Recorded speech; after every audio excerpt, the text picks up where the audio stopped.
வணக்கம் அன்பா. நிகழ்ச்சி மூலமாக உங்களை சந்திப்பதில் பெருமகிழ்ச்சி அடைகிறேன். வாழ்க்கையில் வெற்றி நோக்கி பயணம் செய்து கொண்டிருக்கிறீர்கள். இந்த பயணங்கள் வெற்றி பெற என் அன்பின் வாழ்த்துக்கள். நீங்கள் நல்லா இருப்பீங்க. இப்பொழுது இருக்கிறதை பார்க்கலாம் 1000 மடங்கு அதிகமாகும்படி சேனைகளின் கர்த்தர் தாமே உங்களை ஆசீர்வதித்து உயர்த்துவாராக. நல்லா கவனிச்சு பாருங்கள். வாழ்க்கையில் கடந்து போகிற எல்லா சூழ்நிலைகளுமே எல்லா நிலைகளுமே ஒன்றை நீங்கள் வாழ்க்கையை குறித்து புரிந்து கொள்ள வேண்டும். இன்றைக்கு இந்த புரிந்து கொள்ளுதல், இந்த புத்தி என்பது அல்லது அண்டர்ஸ்டாண்டிங் என்பது ரொம்ப அவசியம் பாருங்க. ஏனென்றால் இந்த உங்களை விட்டு இன்னைக்கு தூரமாக இருக்கிறது எல்லாமே உங்களை புரிந்து கொள்ளாதவைகள் தான்.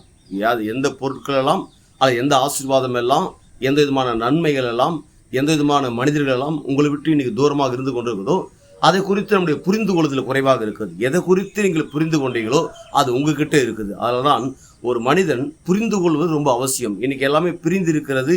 பிரிவினைகளான காரணம் என்னென்றால் புரிந்து கொள்ளாதனால தான்.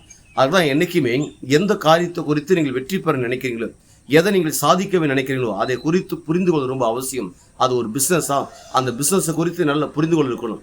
ஒரு ஊழியமா, அந்த ஊழியத்தை குறித்து ஒரு புரிந்து கொள்ளுங்கள். ஒரு ஜாப்பு, ஒரு எந்த டிபார்ட்மெண்ட் நீங்கள் எடுத்து நீங்கள் படிக்கிறீங்க, அந்த படிப்பை குறித்து ஒரு புரிந்து கொள்ள இருக்கணும்.